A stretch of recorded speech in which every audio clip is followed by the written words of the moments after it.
Okay, so second game here is on ICredd Valley. It's a weird map, isn't it? ICredd Valley. It is the smallest map I can think of. It's absolutely tiny. You know, look on the mini map down here. It's such a small map. If I zoom out, I can almost see the other player. You know what I'm saying? It's pretty small.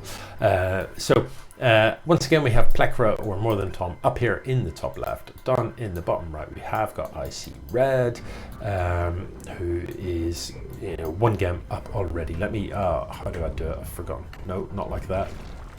Must be like that. Must be best of 3. Yeah.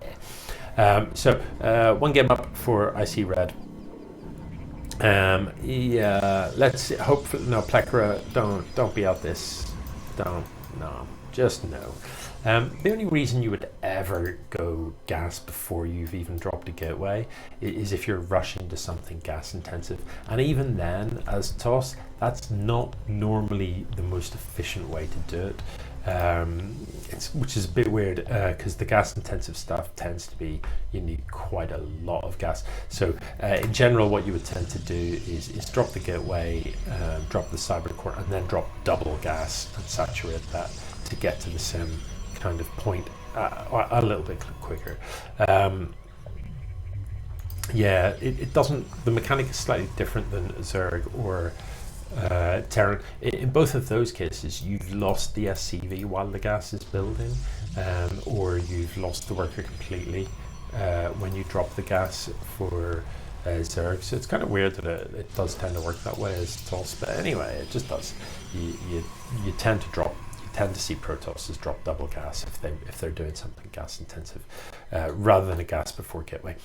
So this time there is a cybernetics core. I don't know about this. I'd rather see this forge being used for a couple of defensive cannons, given that the last game was lost to essentially 6 lings just walking in and doing whatever they wanted. There are, you know, the same number of lings is parked outside. It's going to come in. This time the Zealot is in a position where it is going to meet them. The lings get very quick, and oh, that is so harsh, man. These pylons out of range. Everything unpowered, the worker's not attacking, it's all over again. To be fair, this time it was more like a lings, but you know, Plethora, you can't be happy. Your build needs a bit of work, needs a little bit of polish. One of the really obvious things that you can do to prevent losing in this heinous way is building placement. At the start of your game, build your pylon here, build your gateway here, and that will just leave a small gap that you can plug with a single zealot.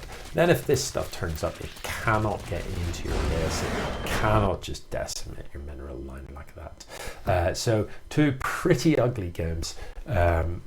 You know, somewhat the experience of ICredd kind of showing through there, and the inexperience of Plethora.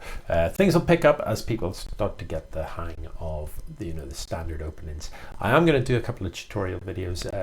You know, a couple of people mentioned there's plenty of tutorial videos on how to open in StarCraft in existence, and I'm sure there are.